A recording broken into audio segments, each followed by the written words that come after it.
4 లక్షల కోట్ల రూపాయల అప్పులు పాలు చేశాడు జగన్మోహన్ రెడ్డి గారు అనేటువంటి ఒక అసత్యాన్ని రోజు వారి పత్రికల ద్వారా, వారి సోషల్ మీడియా ద్వారా, వారి మీడియా ద్వారా ప్రజలకి చేరవేయడంతో ప్రజల మనసులను పూర్తిగా విరిచివేసి అధికారం సాధించారు.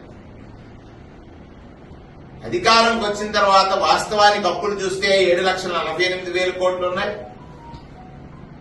14 లక్షల కోట్లు లేవు. కానీ అప్పటి వరకు జరుగుతున్న సంక్షేమం గాని పాలన గాని వాటి నుంచి ప్రజల దృష్టిని మరల్చడం కోసం ఒక నాటకానికి తెరదీసి అప్పుల గురించి ఒక ప్రధానమైనటువంటి మాటలు చెప్పారు. దానికి ప్రతిపక్షంలో ఉన్నటువంటి జగన్మోహన్ రెడ్డి గారు వివరణ ఇచ్చారు.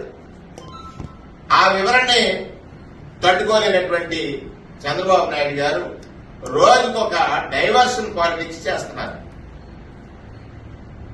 ప్రజలు ప్రభుత్వం పైన వ్యతిరేకంగా మాట్లాడుకుంటున్నారని ఏమాత్రమా తనకు అనుమానం కలిగిన ఒక డైవర్షన్ పాలిటిక్స్ ని తెర మీదకి తీసుకురావడం అనేటువంటిది పరిపాటిగా ఈ ప్రభుత్వానికి ఉంది అనేటువంటి వాస్తవాన్ని ప్రజలు గ్రహించాలని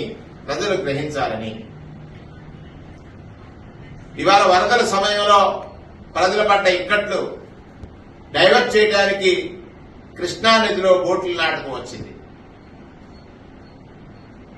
తాను సరైన సమయంలో ప్రజల్ని అప్రమత్త పరచని కారణం చేత 60 మంది అఫీషియల్ గా, వందల సంఖ్యలో అనఫిషియల్ గా మరణాలు జరిగితే